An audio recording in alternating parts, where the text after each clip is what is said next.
At a recent briefing, Prime Minister Philip Pierre claimed that the custody suites project has been delayed due to bathroom sinks and toilets breaking during shipment.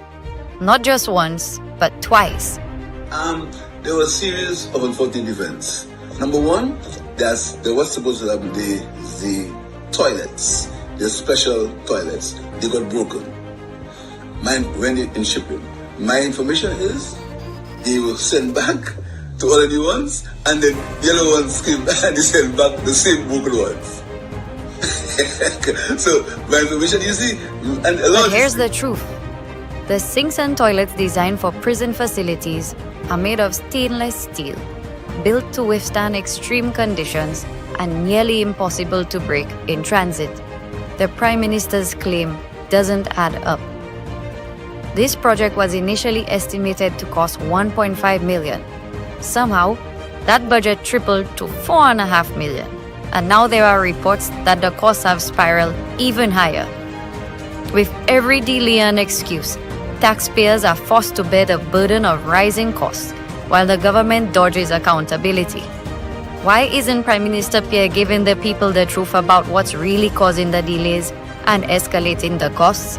St. Lucia deserves a leader who takes responsibility, not one who resorts to dubious excuses. Our country demands transparency and honesty, not stories that simply don't hold water.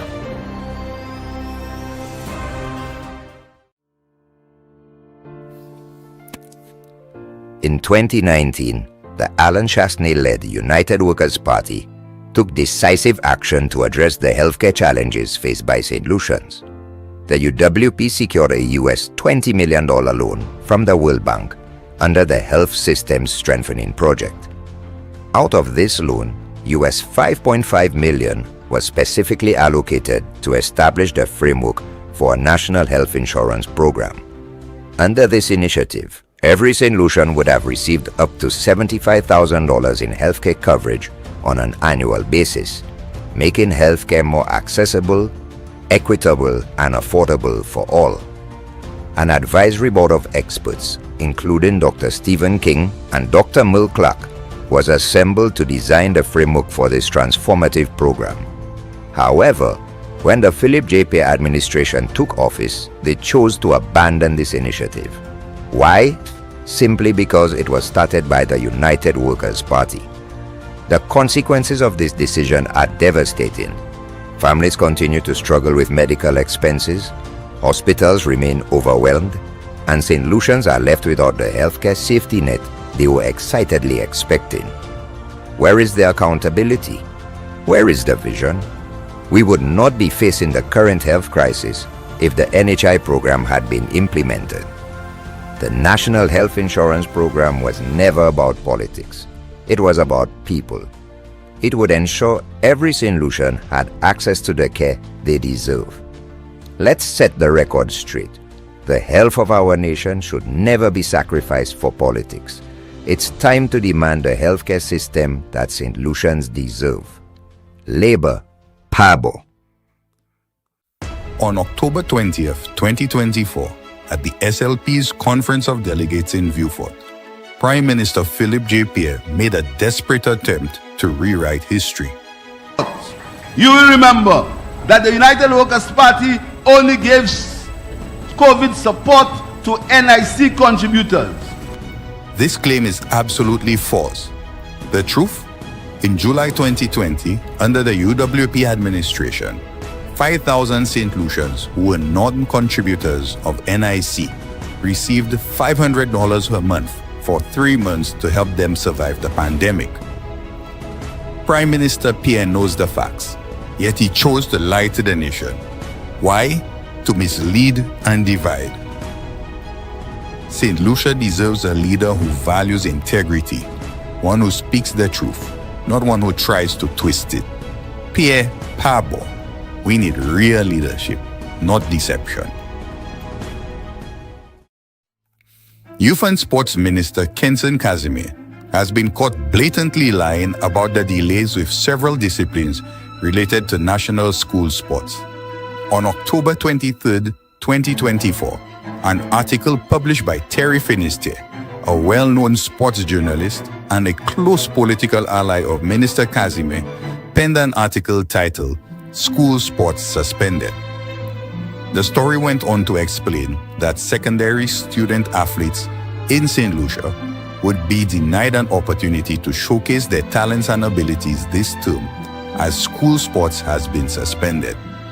It went further to say that this term faced the unusual interruption due to the Julian Alfred homecoming in September.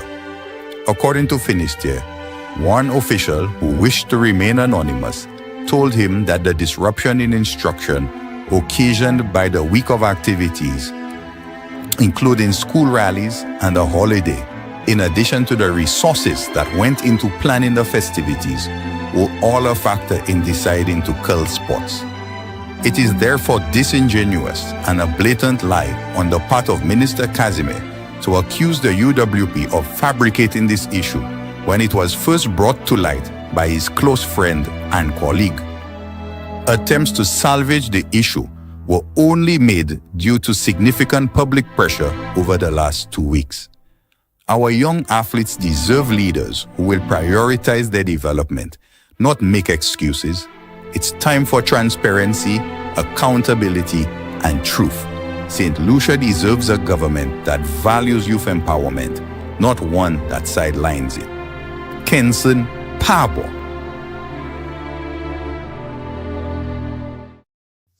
Are you ready to make a difference? Join the movement that aims to make St. Lucia the best place to live, work, visit, and invest. The United Workers' Party is a team of forward thinkers, visionaries, passionate and caring citizens just like you. Together, we can create a brighter future, create safer communities, lower taxes, improve healthcare, and create more opportunities for all. Stand with the UWP and be part of change. Join the United Workers' Party because St. Lucia deserves better.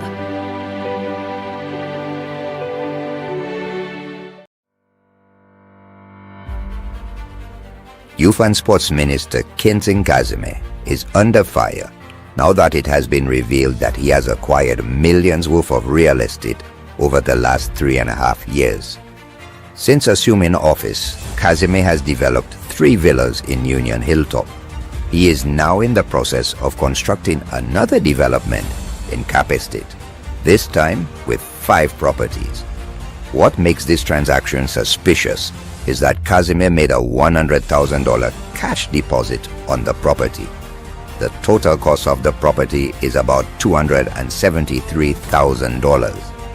Compounding the situation is that a contractor, who is also a political financier of Kazime, is the one developing the minister's newly acquired Cap Estate property. This same contractor was awarded a multi-million-dollar contract for rehabilitation work done on the Darren Sammy cricket ground in preparation for World Cup cricket, as well as numerous other contracts in the constituency of Grosley. The allegations being leveled against the minister is that he has received kickbacks from the contractor for the Cap Estate development in return for the awarding of multi-million-dollar contracts around the constituency. Has Kazime filed these developments with the Integrity Commission? Prime Minister Philippe Pierre claimed that he would have a zero tolerance for corruption in his cabinet, although he has ignored numerous glaring examples of corruption amongst his cabinet colleagues. Will this be another situation that Philippe Pierre blindly ignores? St. Lucians deserve answers. Kenson and Philippe Pierre, Pabo. The United Workers' Party reaffirms its unwavering commitment to the health and well-being of every St. Lucian. When re-elected, we will reinstate the National Health Insurance NHI program, a vital initiative that was regrettably abandoned by the St. Lucia Labour Party, the SLP. This decision by the SLP has left thousands of St. Lucians vulnerable with limited access to affordable quality health care. The United Workers' Party will correct this injustice because we believe that health care is not a privilege It is a fundamental human right that every citizen is entitled to. The National Health Insurance Program was designed to create a comprehensive, inclusive, and sustainable healthcare system that ensures no one is left behind or left out. And that is regardless of economic status. Under the leadership of the United Workers' Party, the NHI will be reinstated to provide the following benefits to St. Lucians. 1. Comprehensive health coverage. Every St. Lucian will have access to essential healthcare services, which includes doctor consultations, hospitalization, specialist care, diagnostic tests, maternity services, prescription medication, and emergency medical attention. No one will be denied care because of their inability to pay.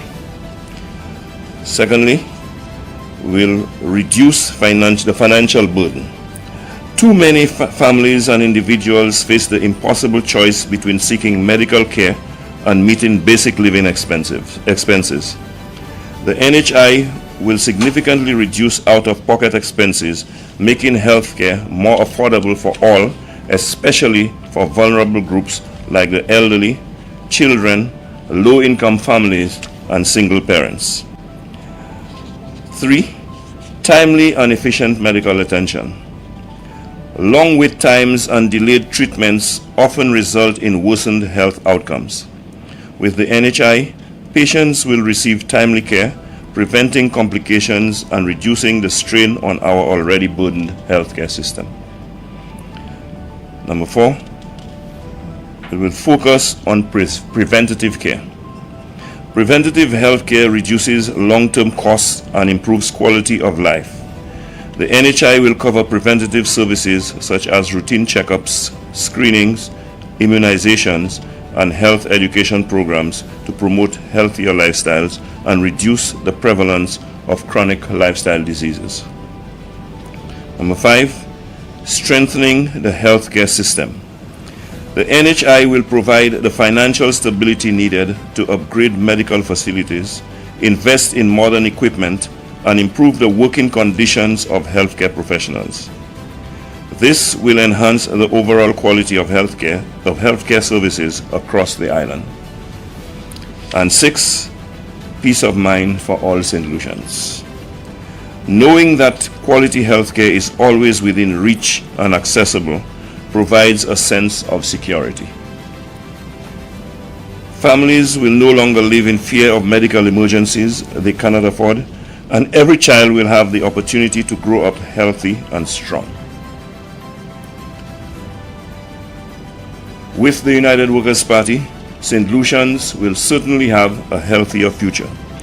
The United Workers' Party has a proven track record of investing in St. Lucia's health sector, from improving hospital infrastructure to increasing the availability of medical resources. Our vision for St. Lucia includes a robust healthcare system where no citizen is left to suffer due to lack of accessibility or affordability. The abandonment of the NHI by the SLP was a betrayal of the people's trust, but under the United Workers' Party, we will restore this critical program because we believe in a St. Lucia where healthcare is accessible, affordable.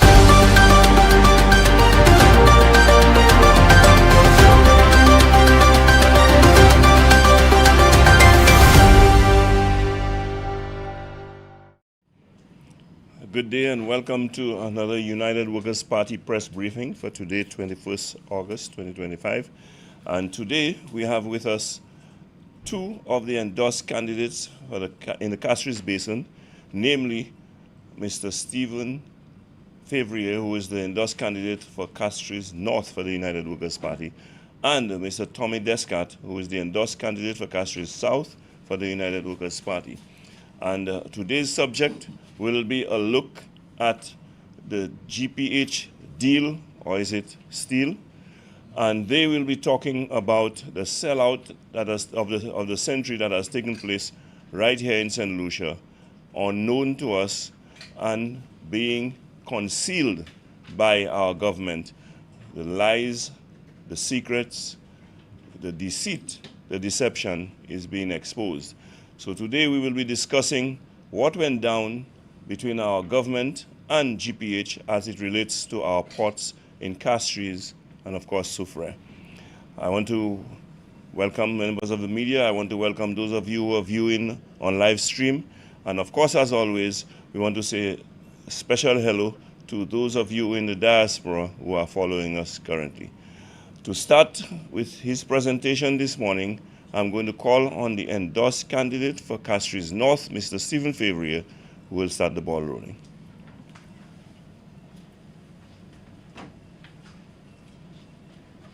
Thank you, Spider, and good day to everyone watching both here and abroad. Good evening, good morning, good afternoon, one and all. We are here this morning because our country is in trouble. Our country is in deep trouble. Our country is being failed by this SLP government, by those who claim to be leading us, but are instead damaging our country. Let me start by saying responsibility for the GPH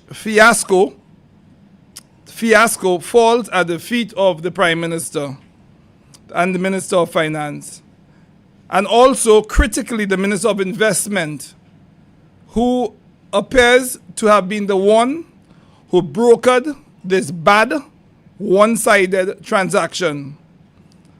Now, we know that this is not a good deal for St. Lucia, and key port assets have been disposed of in a manifestly improper manner. But who is the minister with responsibility for ports? Who is the minister with responsibility for SLASPA? Who was ultimately entrusted as the custodian of those important strategic assets? That is none other than Minister Stephenson King. Under his watch, under Stephenson King's watch, strategic assets have been disposed of, some say given away, and most business people, most people who trade will tell you that the port is not functioning anywhere close to optimal levels. And that has resulted in long delays in clearance of goods, which is adding significant cost to you, the traders, consumers, and not only adding cost to your everyday goods, but adding to the frustration being experienced by business people and St. Lucian citizens at large. And it is you who are paying the price for these failures. It is us, all of us. But this is not altogether unusual for Stephenson King. Look at the state of our roads, the worst they've ever been. Our water supply, we continue to be in a rolling crisis with many communities suffering a lack of access.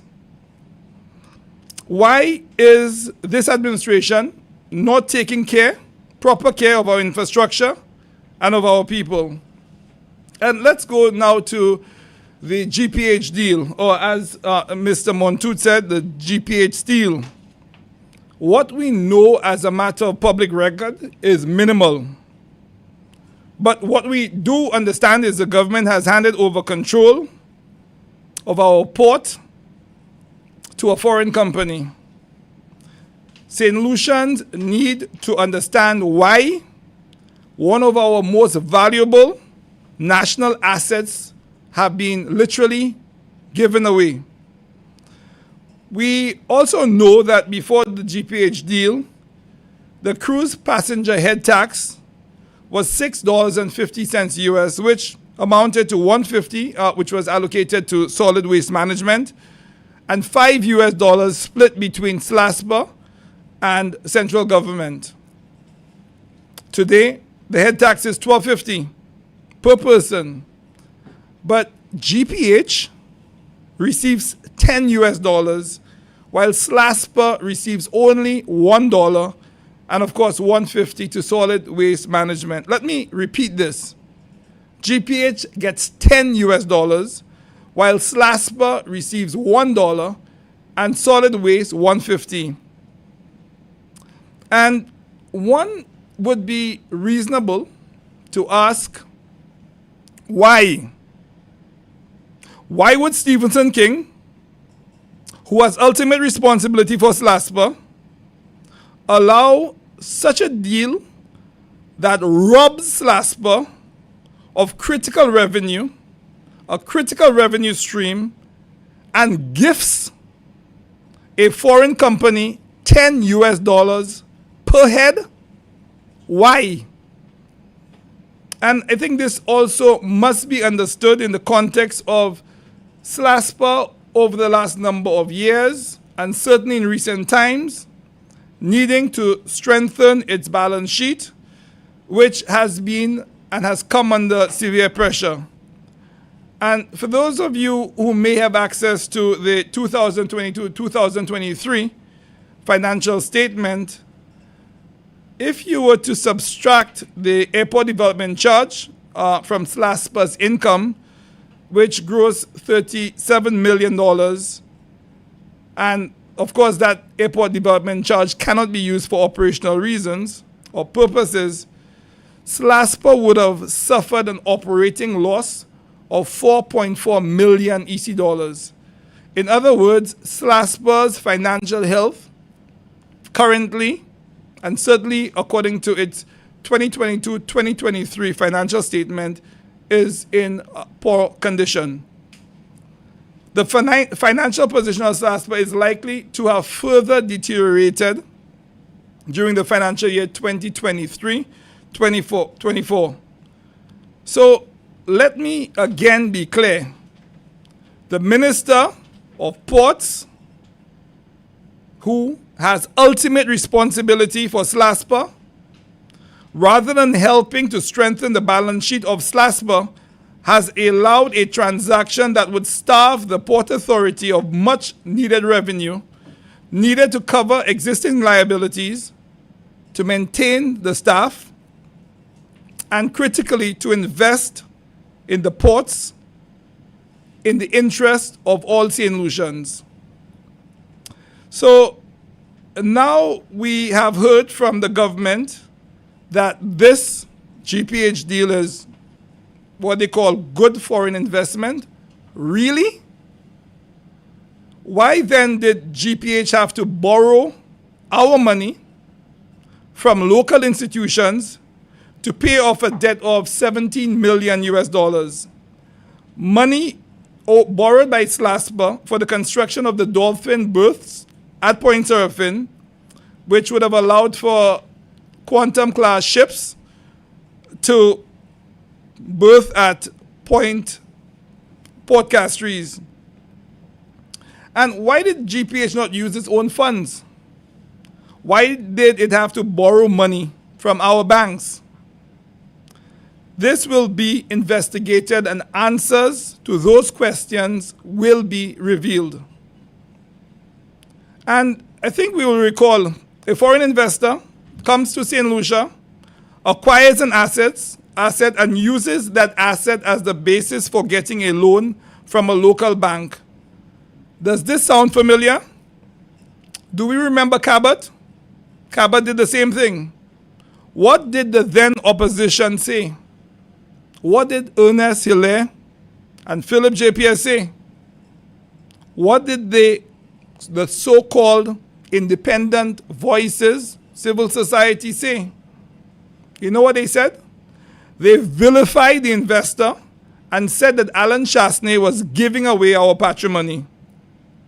Yet today, we hear deafening silence from those who shouted from the top of the mountain that Cabot was not a bona fide foreign investor because they relied on mezzanine financing from a local institution. Such utter hypocrisy. Where are they now? If this was not enough, of course we know that the Vieux port has been left out of this transaction. Was it because the previous United Workers' Party administration under Alan Chasney really wanted to see Vieux develop, really wanted a home port for the people of Vieux, a project which would have doubtlessly boosted the economy in the South? But instead, the GPH deal has effectively made SLASPA a passive observer to St. Lucia's development. Any government decision or action taken must be taken in the interest of St. Lucia and St. Lucians. This has to be the key and fundamental motivator and driver of any decision. Again, I ask, when this steal took place, because it certainly was not a deal, where was King? We need answers from the senior minister in this Labour administration, Stephenson King. Why would the government of St. Lucia give up critical revenue, a critical revenue stream, in a time where so much is needed in this country? Who is and will be responsible for the redevelopment, reconstruction of Berth 4, which is of course required by GPH? What role did you, Minister King, play in this outrageous transaction? Why has there been such a significant decline in cruise ship passengers since this deal came into effect? Our ports have been empty and have not seen cruise passengers in months. And critically, for the ordinary man and woman who depends on the tourism sector, who depends on the cruise passengers, who will compensate you, the taxi driver, you, the tour guide, the restaurateur, the market and arcade vendor, for this loss in income because of lower passenger arrivals from our cruise ports? So let me summarize the little that we know.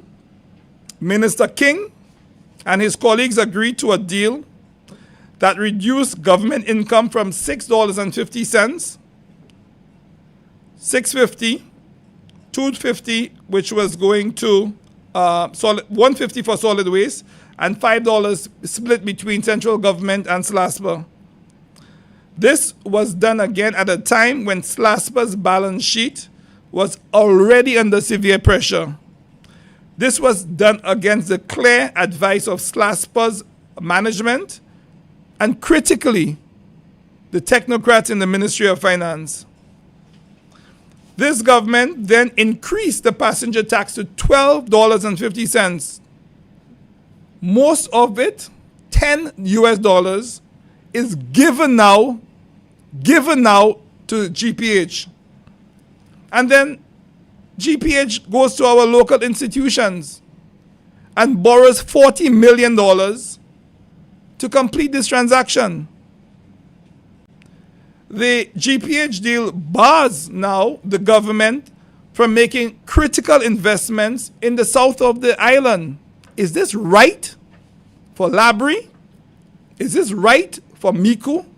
Is it right for Vieux that the prospect of having a cruise ship port, which would allow for much needed investment to bring in tourists, to bring in additional opportunities for the young men and women of the South, now this dream that the UWP administration under Alan Chasney had and continues to have, under this deal, it will not happen.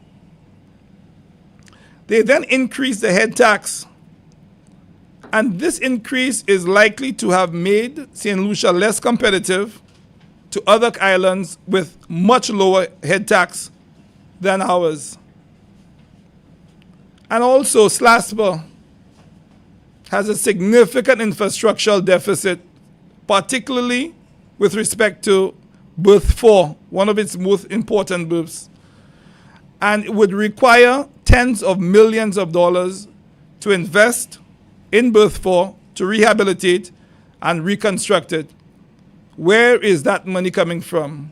Is SLASPA now required to find financing to redevelop Berth 4 to put at the disposal of GPH when the government, through this deal, has already crippled SLASPA by significantly reducing its income? How does that make sense, St. Lucia?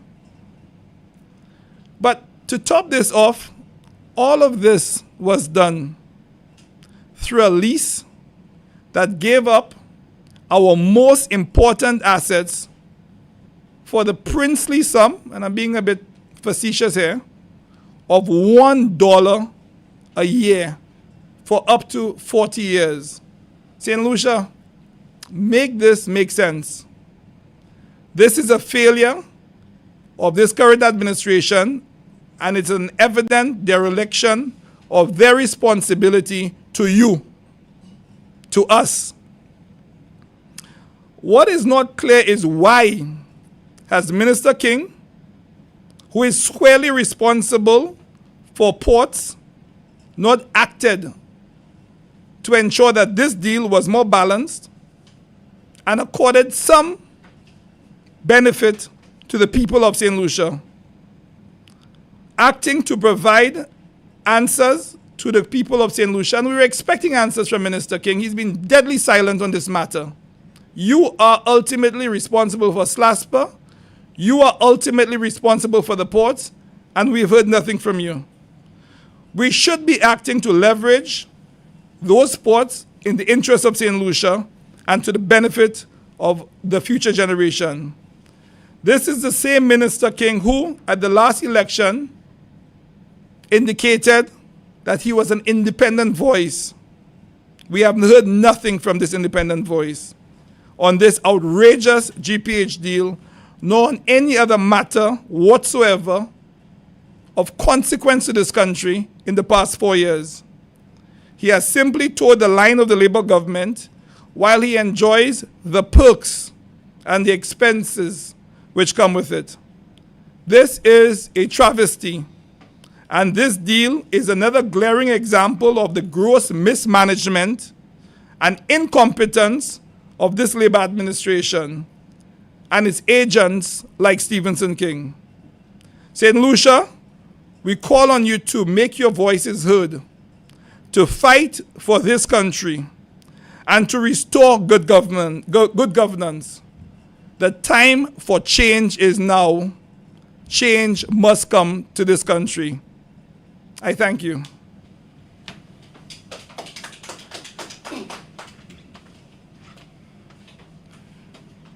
Thank you very much, Stephen.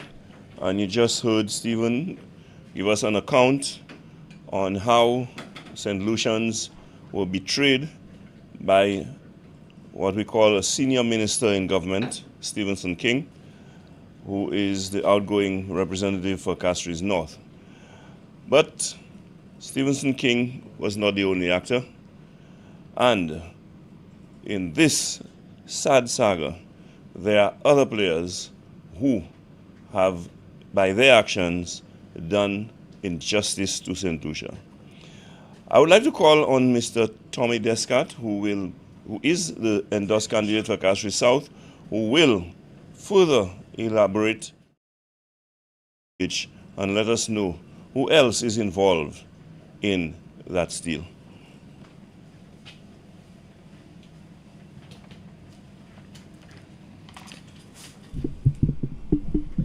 Thank you very much, Spider. A pleasant good day to my fellow St. Lucians, both those residing here and in the diaspora. This morning I will accompany my colleague, Stephen Favrier, to lend my voice to this issue on the GPH deal. My remarks come after a revelation made in the House of Parliament with regards to the lease arrangement which was for an amount of $1 annually for 30 years.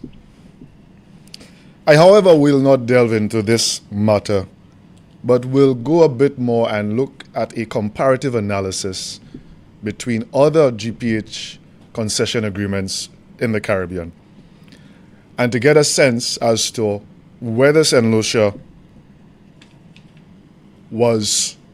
received a deal, or whether GPH received a deal or a steal, as Spider indicated. So firstly, I will look at the Bahamas concession agreement. And St. Lucia, I'd like you to know that in the case of Bahamas, it is a joint venture between Nassau Cruise Port, who owns 49%, with GPH owning 49%, and Bahamas Investment Fund owning the other 49%, and the Yes Foundation, which is a foundation in Bahamas, owning 2%.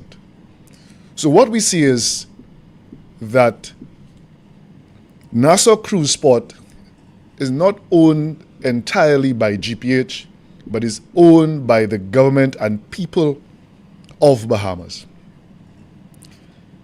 The agreement in Bahamas is a 25-year agreement, lease agreement, and is for one port, Prince George Wharf, which was signed in 2019.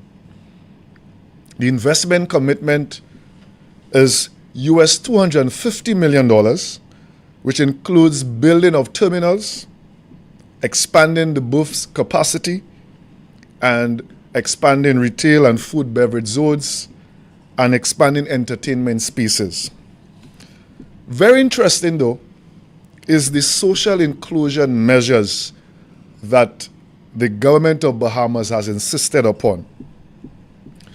To ensure that ordinary Bahamians can directly benefit from this project, the Bahamian Investment Fund allows locals to invest a minimum of $1,000 equity into the project and US $50,000 in bonds.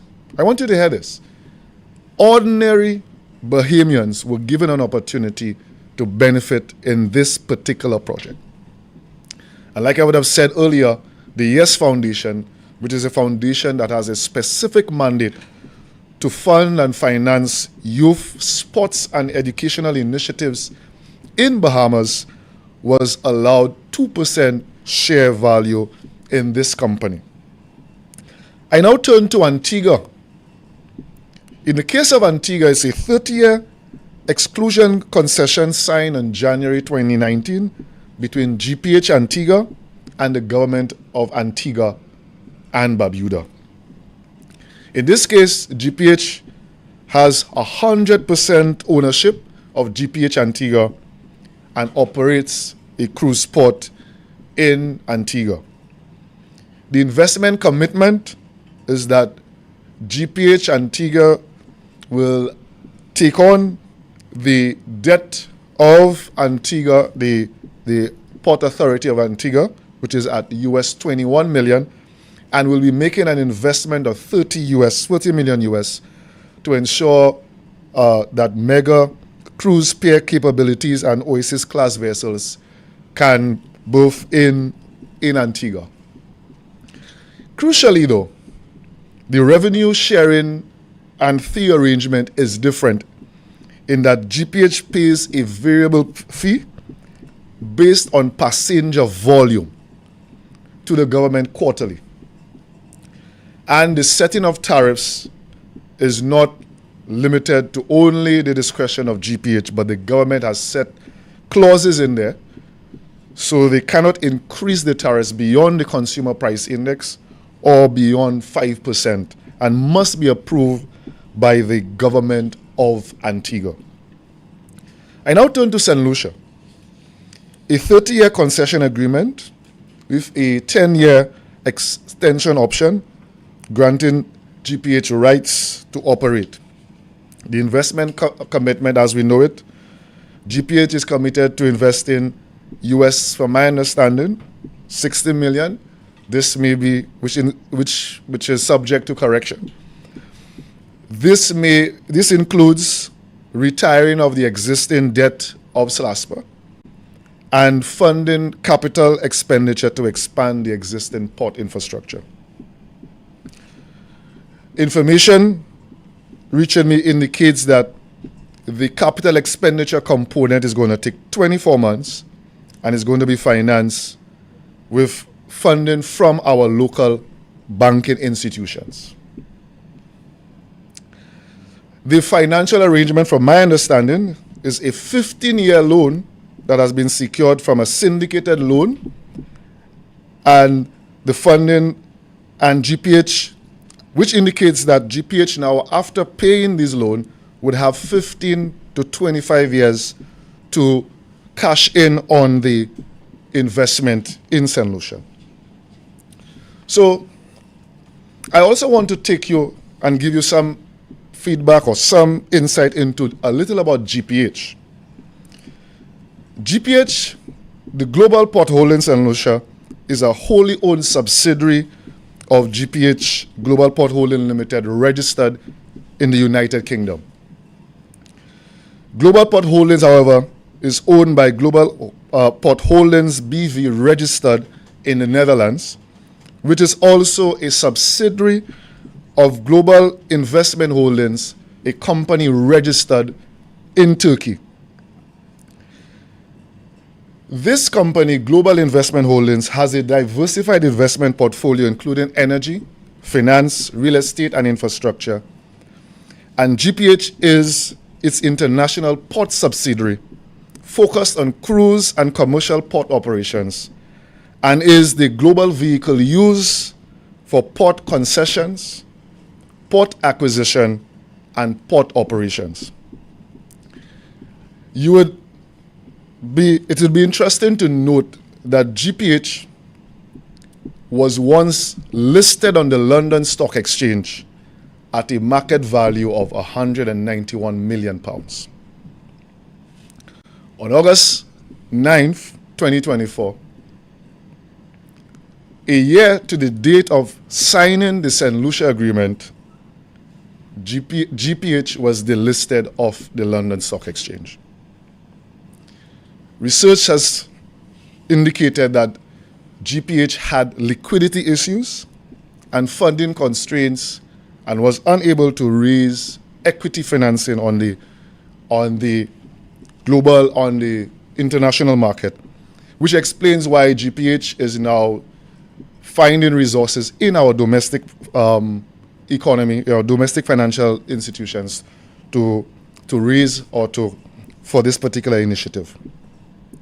As a result of this delisting, GPH has become has consolidated its position substantially and now exercise totally strategic and operational control over concession agreements in the Caribbean. So what are the risks associated with this? The strategic decision made on our ports or for our ports is entirely in the hands of a Turkish company and is not driven by domestic or regional stakeholders. This, my brothers and sisters, substantially reduces the ability to shape or drive port policy in line with St. Lucia's national development plans and our global competitiveness aspirations. By being delisted from the London Stock Exchange, GPH is no longer obligated to disclose its financial statements, reducing financial transparency and due diligence. The long-term strategic lock-in, with a 30-year concession and a possible extension of 10 years, St. Lucia's port governance is effectively tied to a single foreign control structure for a generation. You must understand this. My niece, who is 3 years now, will be 33 years old or 43 years if the government decides to extend it by the further 10 years, when we can get out of this deal. This substantially limits the St. Lucia's government from renegotiating terms should the corporate strategy and ownership structure of GPH change. This should be called, in my humble opinion, Global Port Chokehold St. Lucia Limited. This cannot be a government that puts its people first. Wake up, St. Lucia. So I have a few questions I would like to ask the government. Clearly, the government had access to the Bahamian and Antiguan agreements. And the question is, why did the government not choose to go down that route? Why is it that we cannot access documents on the current arrangement? This flies in the face of transparency and accountability. The question is, why do we need GPH? All of the extension works that have been done in Port Castries has been managed by SLASPA, who has been in operation since 1983. I also want to know, did SLASPA have challenges in servicing its current debt? I think not. And I believe that SLASPA could have serviced its current debt and pursue capital investments on the ports without having to resort to going to GPH.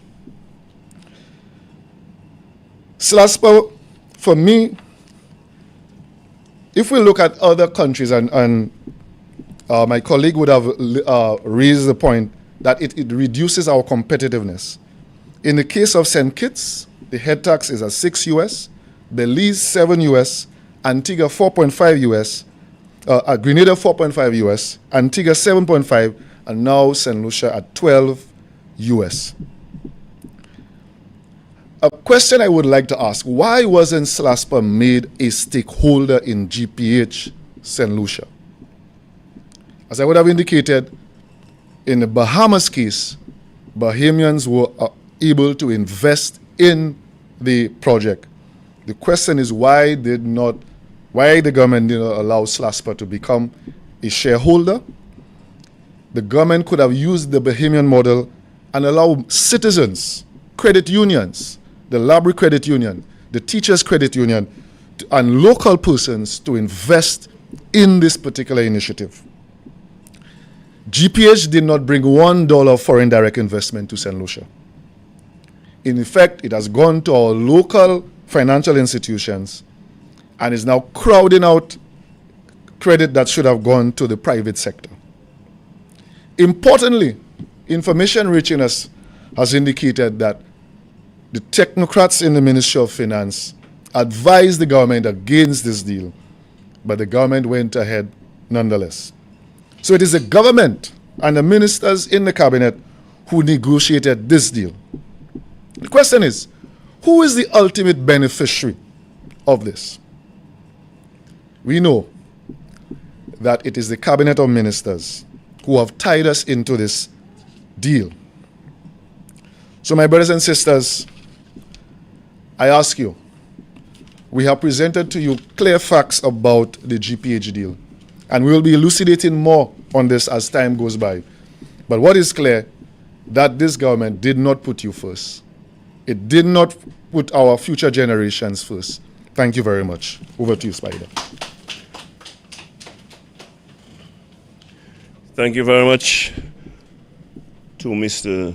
Stephen Favrier and Mr. Tommy Descat, as they're bringing to light what is happening undercover right before our eyes here in St. Lucia, being perpetrated by the government of St. Lucia.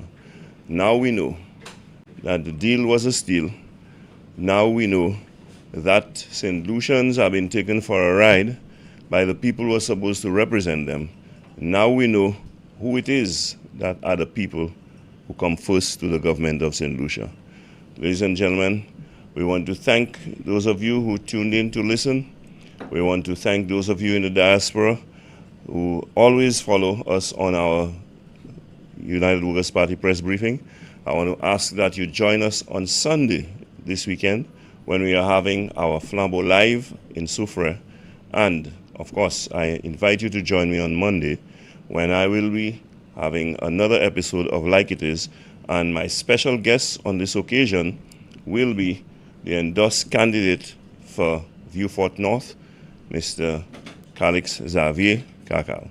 So I want to thank all of you and to wish every one of you an enjoyable day. Please have a good weekend as well. Stay safe in dangerous St. Lucia.